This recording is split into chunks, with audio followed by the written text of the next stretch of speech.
What about doing a spacewalk do you think would be the most surprising for people to hear about? Like, what do you think is the most interesting aspect of it that maybe isn't just, well, obviously you're outside in space? Yeah. There's so many really fascinating things about doing a spacewalk. It is entirely your sensory overload. It is every sensation that you have as a human being wrapped up in 6 hours. First of all, as just to take you through, like, getting out the door, as you're getting up, suited up, it's like this is something professionally that you've looked forward to for a long time and practiced. You know it's not going to be easy. You're super focused. You've studied, so you're on the top of your game, and you go out the door and move your way over to where you're supposed to go to work, and then the sun starts to come up and you see the planet right below you. I mean, you have total control of that, of where you're looking, and it's a little shocking and somewhat a little scary. It makes you sort of hold on a little bit for a second, but double check your tethers, make sure you're okay. Okay, my heartbeat just went down, I'm okay. Now the sun's up, so I'm getting a little bit hot because I'm working a whole lot, and then the sun starts to go down 45 minutes later. Oh man, now I'm getting super cold, and I'm starting to get hungry because I'm out there for a couple hours. In the middle of it, you're having a conversation with the folks on the ground, so it's tying you right back to Earth. On my first spacewalk, we were up hanging out at the solar array, and we happened to fly over Canada, and the northern lights were below you. It's like, holy moly, that's amazing. That was compelling, left an impact on me, because it reminded me that there's so much out there in space that's going on that we have absolutely no control of. You know, probably in those northern lights, my background is as a scientist, but I'm sure that it started from some type of solar flare, and then the magnetic field of the Earth gets activated as that particles come toward the Earth, and we can't do anything about that. That's what it is. And I think that was the most compelling feeling. Like, we squabble down here about energy or whatever we squabble about down here on Earth, which is very inconsequential to really what's going on in the rest of the universe. I mean, we are only one little planet, but it is getting affected by the rest of the universe.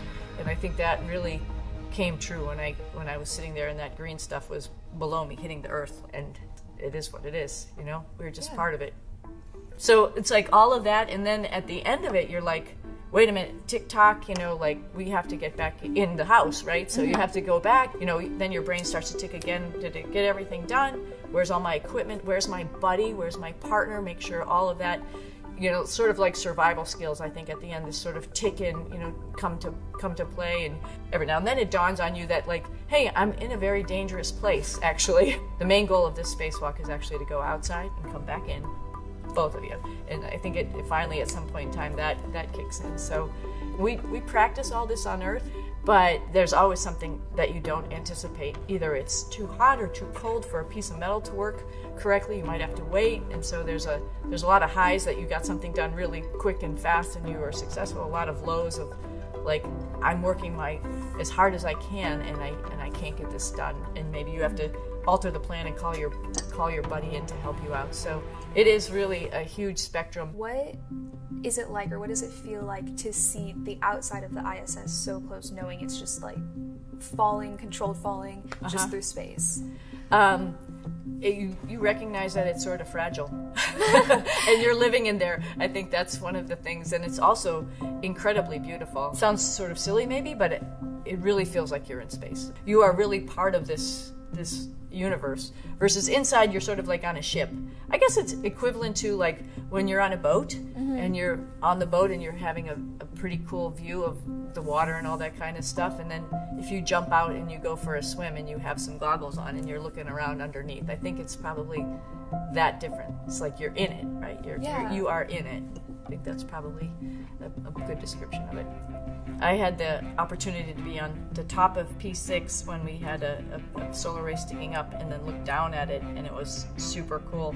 I also had the opportunity to be on the front of it, like somebody on the front of a ship, you know, like doing that type of thing. And that's your house, that's your home, that's your base. You want to stay connected to it. You don't want to go away from it. It's humongous. It's absolutely humongous, and you realize that you're pretty far away from the door to get in, but it's an engineering marvel. And you look at all the different pieces and parts that came from all the different agencies and countries, and it's amazing that we were able to put that all together.